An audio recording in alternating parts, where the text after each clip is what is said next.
Imagine buying a brand new pickup truck for just $2,000. Not a toy, not a golf cart, a real working truck with an engine, headlights, seatbelts, and a cargo bed. As unbelievable as it sounds, trucks like this actually exist in China. For many Americans, $2,000 isn't even enough to cover the sales tax on a new pickup. So the obvious question isn't whether this truck is impressive. It's how a truck this inexpensive can even exist. Now compare that with America. The average new vehicle now sells for around $50,000. That's roughly 25 times the price of this little truck. The truck didn't suddenly become larger. Its steel didn't become more valuable. Its engine didn't magically change. So what happened? If the truck stayed the same, why did the price change?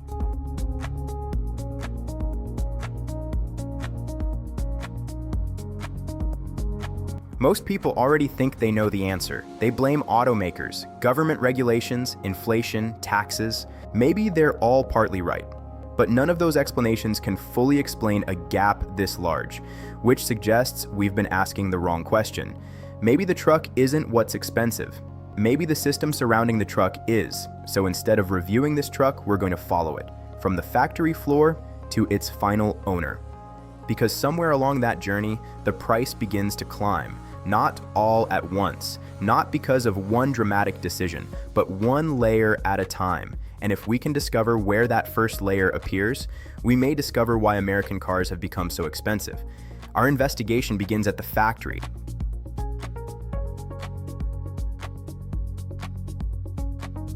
The $2,000 truck. The first discovery is surprisingly simple. The truck is real. Millions of people outside the United States depend on inexpensive utility vehicles every day. Farmers use them to transport crops. Small businesses use them for deliveries. Factory workers haul equipment across industrial sites. For these customers, a vehicle isn't expected to be a luxury product. It's a tool. And tools are expected to solve problems, not impress the neighbors. That simple philosophy changes everything. When most Americans picture a new pickup truck, they imagine something very different. A spacious cabin, large touchscreens, multiple airbags, automatic emergency braking, adaptive cruise control, premium sound systems, power seats, sophisticated suspension, long warranties, quiet interiors, more horsepower than many sports cars built just a generation ago. None of those features are bad. In fact, many of them save lives or make driving far more comfortable. But every feature comes with another supplier, another engineer, another computer chip, another safety test, another certification, another manufacturing process, another cost. The little Chinese truck begins with one question: what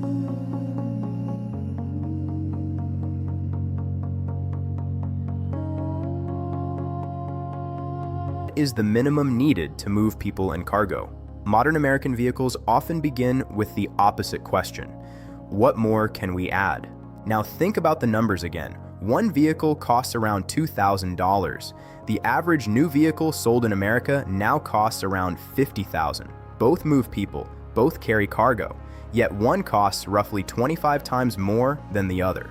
That comparison immediately destroys one common belief.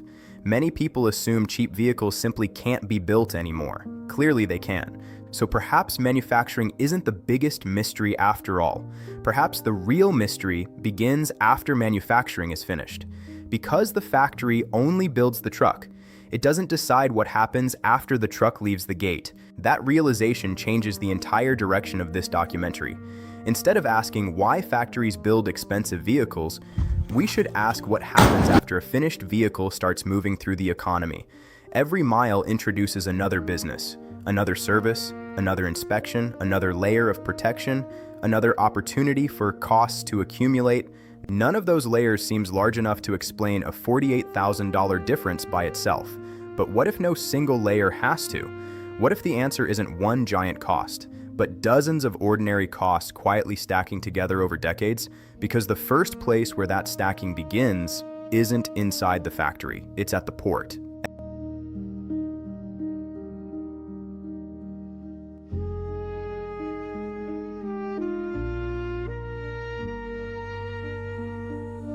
Every mile adds money. The moment our little truck rolls out of the factory, its price is still remarkably simple. The steel has already been stamped. The engine has already been installed. The workers have already been paid. From the manufacturer's perspective, the truck is finished. But economically, its journey has only just begun. Because a vehicle doesn't magically appear inside an American dealership. It has to travel thousands of miles before a customer ever sees it, and every mile introduces another business that needs to be paid.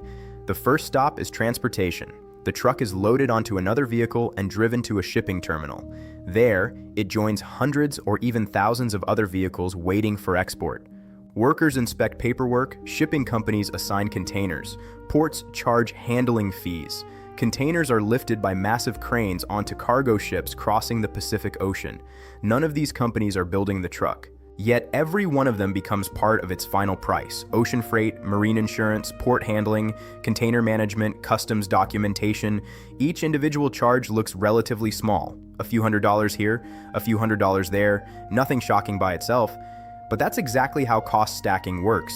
No single invoice looks frightening. The total does. When the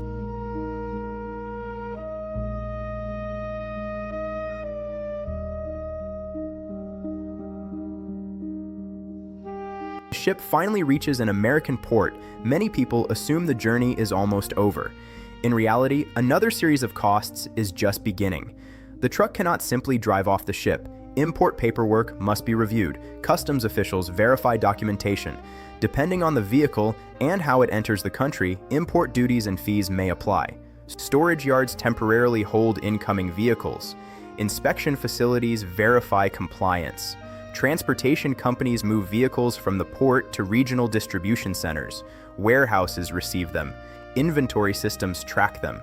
Every company performs a legitimate service. Every worker deserves to be paid. Every business must earn a profit to survive. None of these costs are unreasonable. The surprising part is simply how many separate organizations touch one vehicle before the customer ever touches the steering wheel. By now, the truck hasn't become better. It has simply become more expensive. This is where one of the biggest misconceptions begins to fall apart.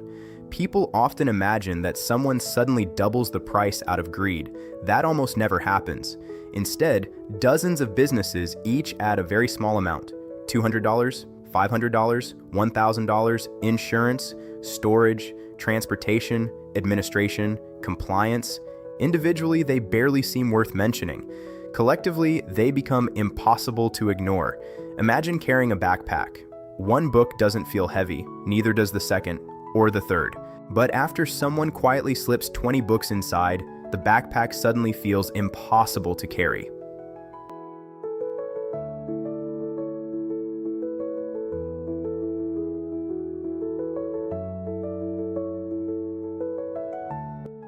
The automotive industry works much the same way.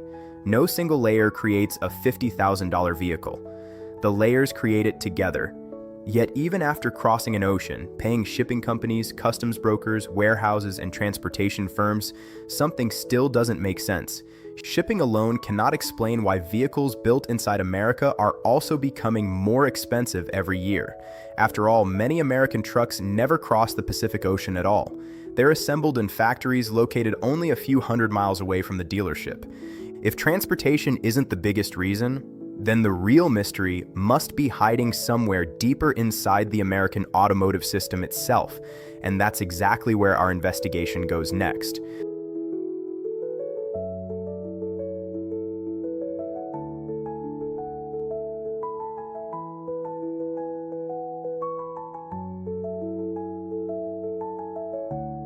The American cost stack walk into almost any modern American auto plant, and you'll see something remarkable. Thousands of robots, precision manufacturing equipment, highly trained workers, sophisticated quality control systems. Modern factories are incredibly efficient, yet efficiency alone doesn't determine the final price of a vehicle. Long before a customer signs the paperwork, another invisible system is already adding costs that never appear on the factory floor. The truck isn't just paying for steel and labor anymore. It's paying for an entire ecosystem. Think about everything a modern automaker must provide before selling a single vehicle. Years of engineering, crash testing, safety certification, emissions compliance, research and development, warranty programs, software updates, marketing campaigns, dealer support, legal departments, financing partnerships. Every department exists for a reason. Many of them protect customers, some save lives, others improve reliability, others make ownership easier. None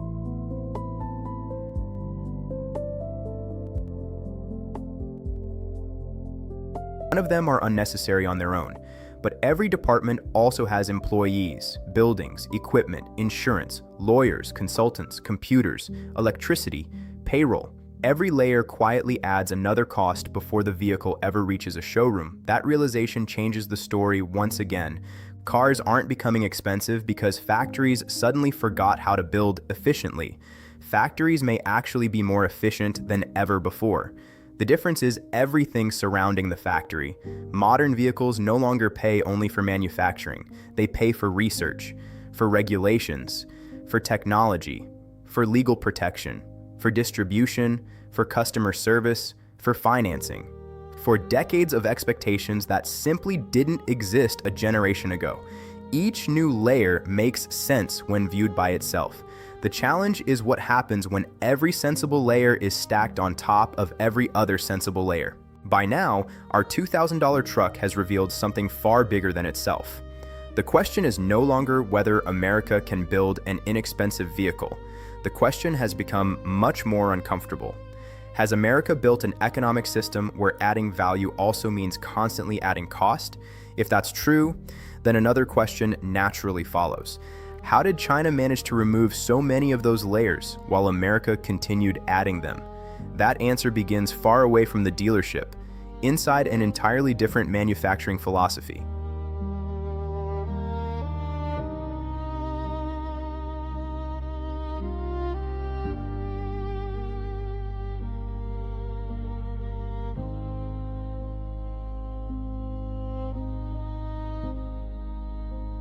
China removed the layers. For years, one explanation has dominated conversations about China's manufacturing success: cheap labor. It sounds simple. Factories pay workers less, so products cost less. That may have been true decades ago, but today it no longer explains the whole story. In many parts of China, factory wages have risen dramatically over the last 20 years. Yet Chinese manufacturers continue producing vehicles at prices that many countries struggle to match. Clearly, something else is happening. Instead of looking at workers, look at the map. Imagine building a vehicle in a place where the steel supplier is only a few miles away. The battery factory sits across town. The electronics supplier is less than an hour away. The seats, glass, wiring harnesses, tires, and electric motors all arrive from companies located inside the same industrial region. Now compare that with a supply chain stretched across several countries or even several continents. Every additional mile means more trucks, more warehouses, more scheduling, more inventory, more delays, more people coordinating thousands of moving parts. China spent decades building industrial clusters where entire supply chains grew together. Manufacturers didn't just reduce labor costs, they reduced distance. And reducing distance reduces cost. Electric vehicles make this advantage even more obvious. The battery is often the single most expensive component in an EV, accounting for roughly 1/3 or even more of the vehicle's total manufacturing cost. Instead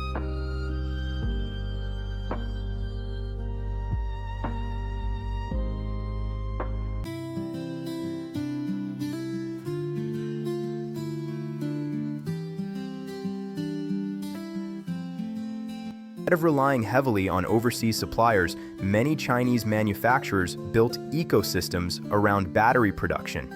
Mining companies, refining facilities, cell manufacturers, battery pack assembly, vehicle factories. Many of them operate within the same industrial network. That means fewer transportation steps, fewer middlemen, less inventory sitting in warehouses, less money tied up waiting for parts to arrive. None of these savings look dramatic by themselves, but just like America's cost stack, small efficiencies also stack together. One supplier nearby, another process completed in-house, another shipment eliminated, another warehouse no longer needed. Eventually, dozens of small savings become a major competitive advantage. This is perhaps the biggest misunderstanding about China's automotive industry. China didn't simply learn how to build cheaper cars. It learned how to build a cheaper system. The goal wasn't only reducing the price of one vehicle. The goal was reducing the number of companies, transportation steps, and unnecessary handoffs required before that vehicle reached the customer. The fewer layers between raw materials and finished products, the fewer opportunities costs have to multiply. That doesn't mean the Chinese model is perfect. Every manufacturing system involves trade-offs. But it does explain why two factories producing similar vehicles can arrive at dramatically different prices. One system is designed around adding layers of value. The other is designed around removing layers of cost. And that raises an obvious question. If the advantages seem so clear, why doesn't America simply build the same kind of system?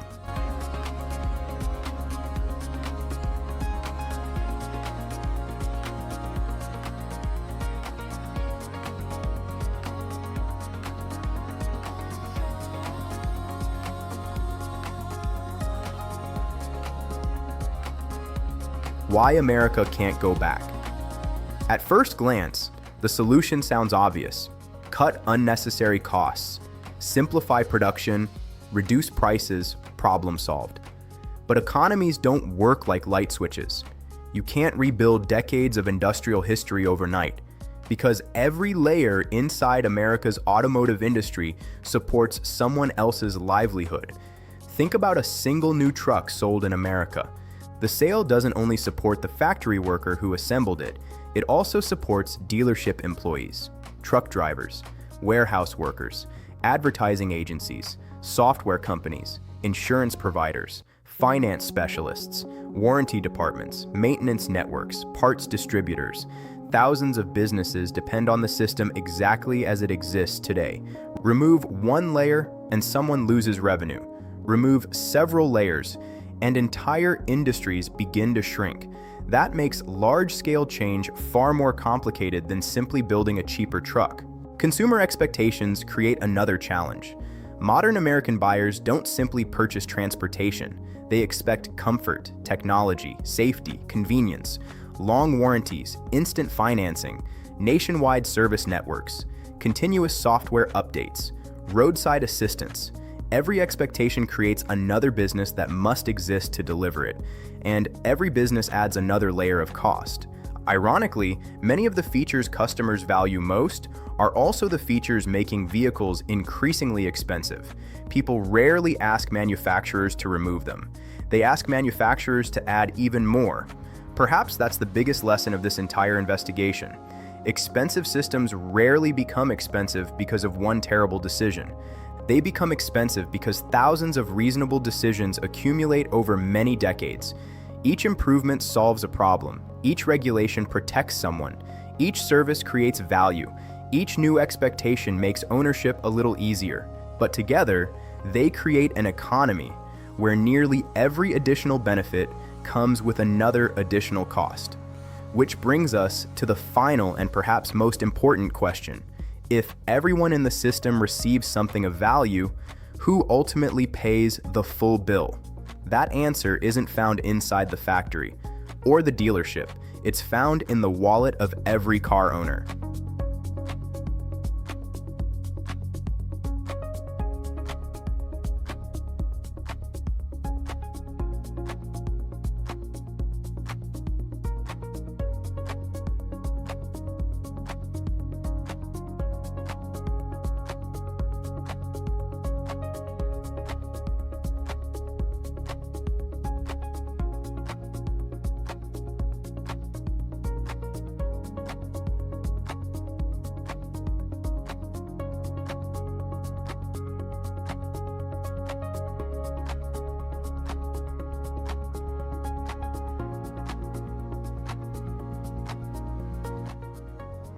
The real price of an American car.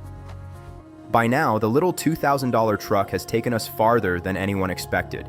It led us through factories, across oceans, into ports, through warehouses, inside supply chains, and finally into the complex economic system surrounding every new vehicle sold in America. But there's one final discovery waiting for us, because for most buyers, The price printed on the window sticker isn't the real price. It's only the beginning. Imagine buying a new vehicle with a sticker price of $50,000. Most people don't walk into a dealership carrying $50,000 in cash. They finance it. Monthly payments suddenly make the purchase feel affordable. Instead of thinking about $50,000, buyers think about $600 a month, $700 a month, maybe $800. The number becomes smaller, psychologically easier to accept, but the vehicle itself hasn't become cheaper. In many cases, interest payments mean the buyer eventually spends thousands of dollars more than the original purchase price. Then comes insurance.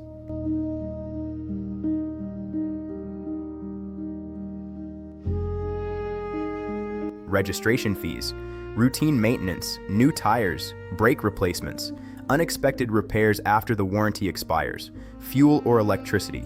Every mile driven adds another small expense. Just like every business added another small cost before the truck reached the dealership, ownership continues adding costs long after it leaves. Depreciation creates another invisible expense that many buyers rarely calculate. The moment a new vehicle leaves the dealership, it begins losing value. Not because anything is broken, not because the owner made a mistake, simply because it is no longer new. Over the next several years, thousands, sometimes tens of thousands of dollars disappear from the vehicle's resale value. That money doesn't show up as a monthly bill. No invoice arrives in the mailbox. But economically, it's still a cost paid by the owner. When financing, insurance, maintenance, repairs, and depreciation are combined, the total cost of owning a vehicle can climb far beyond its original purchase price. Suddenly, that $50,000 vehicle may represent an investment of $60, $70, or even more $1,000 over the years it's owned. The purchase price was only the first chapter. Ownership writes the rest. And that's where the little Chinese truck quietly returns to our story.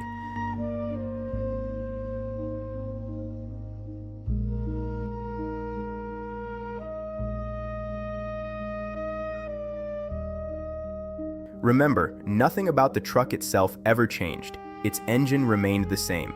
Its steel remained the same. Its cargo bed remained the same. What changed was everything surrounding it. Every regulation, every inspection, every transportation step, every financial service, every expectation, every layer of protection, every layer of convenience, every layer of value. Individually, none of those layers seem capable of transforming a simple work truck into something dramatically more expensive. Together, they create an entirely different economic reality. The truck became our guide, not because it was extraordinary, but because it revealed something most people never stop to notice. Sometimes the most expensive part of a product isn't the product itself, it's the system built around it. So, why are American cars so expensive? After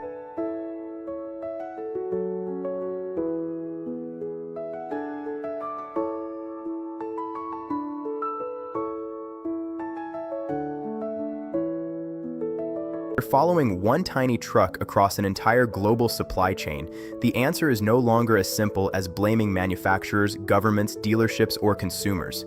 Every one of them contributes something. Every one of them receives something. The factory builds the vehicle, the shipping company moves it, the port processes it, the warehouse stores it, the dealer sells it, the bank finances it, the insurer protects it, the repair shop keeps it running. Every layer exists for a reason. Every layer creates value, and every layer adds cost. That is the real price of a modern automobile. Not one enormous decision, but thousands of ordinary decisions made over decades. The $2,000 truck was never the hero of this story. It was the mirror. A mirror reflecting two very different economic philosophies. One asks, how can we build a vehicle with the fewest possible layers? The other asks, how can we make the vehicle safer, smarter, more comfortable, more reliable, and easier to own?